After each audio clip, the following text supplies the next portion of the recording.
Okay, I got it. This is the Monoprice DLX Plus, I guess Indio DLX Plus. And I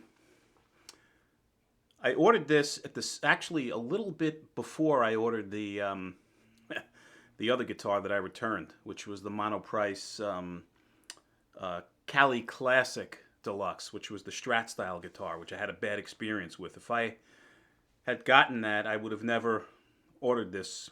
But again, I ordered it prior to that, and it came a little late. But in any event, I'll give you the rundown on this guy. So it's normally $249.99, and I would not pay $249.99 for this guitar. No way in hell.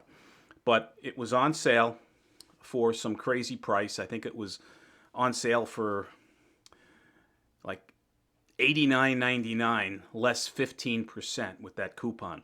So at that point, they were giving these things away literally. The other colors were all around $219, $229, whatever the case might be. The black one was at that crazy price, and it was blown out really fast. I might have even gotten the last model. I don't even know. But what it is it is a obviously Les Paul style guitar. It is a black gloss finish, as you can see. Les Paul appointments, no carving on the back. It has a plastic nut, although actually it's got a bone nut according to Monoprice. And okay, I'll buy it off. It's probably a bone nut. It has a rosewood fretboard. You can see. And the nut, I'll give you a closer look. It is nicely cut on this one, and it is a bone nut. And on the headstock, it simply says Indio DLX Plus. Described as having a NATO neck.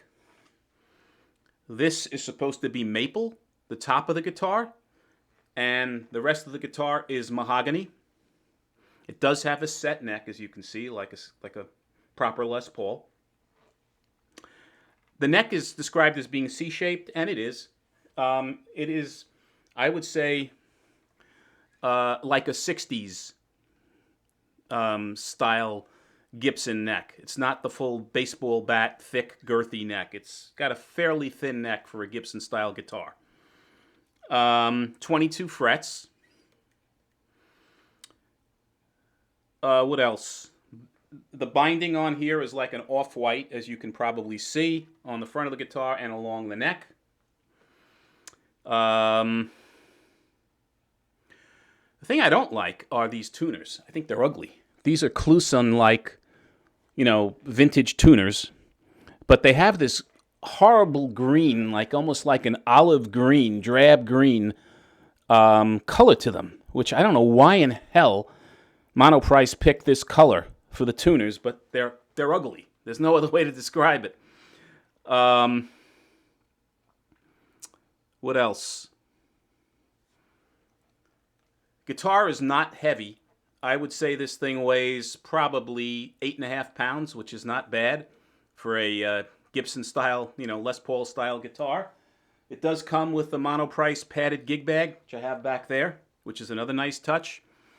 For that price that I paid, it was virtually a no-brainer. Now, what I don't necessarily like about the guitar are the tuners. Like I said, I think they're ugly. It did come with some blems, nothing major, but some blems on the body, which I'm not even going to show you because you really can't see them well with this camera. But little, imperfections in the gloss along the binding area. Again, just cosmetic. This guitar is supposed to have been set up, because it's a deluxe model, by a luthier prior to shipping, but I don't notice any different setup on this guitar, to be honest with you, than I do on any other Monoprice guitar. So I'm not sure if that's actually the case or not. However, this particular one that shipped to me was fine.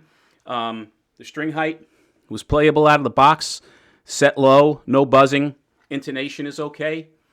Fret ends are okay. They're not sharp. So I think I lucked out on this particular model, and it's always, lately, especially with Monoprice, a crapshoot. And I did okay on this particular model. So I really don't have any complaints.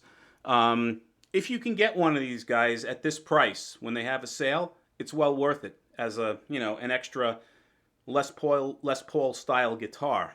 But at the price that they charge normally, which is $240, $250, there are much better alternatives out there than this, for sure.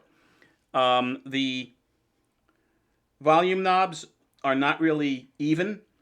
You have 2 volume, 2 tone, but they seem like really cheap plastic that was used for the materials on the knobs. They're bent, they're not straight. The 3-way switch is extremely cheap feeling. Doesn't feel like it's going to hold up long at all. The pickups on here, I don't know what they are. They're not described as Alnico or ceramic. I'm assuming they're ceramic, but they could be Alnico. I don't know. I know they are high output. They're definitely not vintage style pickups if that's the sound you're going for. These things are hot and are high output in my opinion. What else is there to say? That's pretty much it. This is the Monoprice Indio DLX Plus. If you have any questions, put them down in the comments. I'll do my best to answer them. If you find these reviews helpful and useful to you, please subscribe.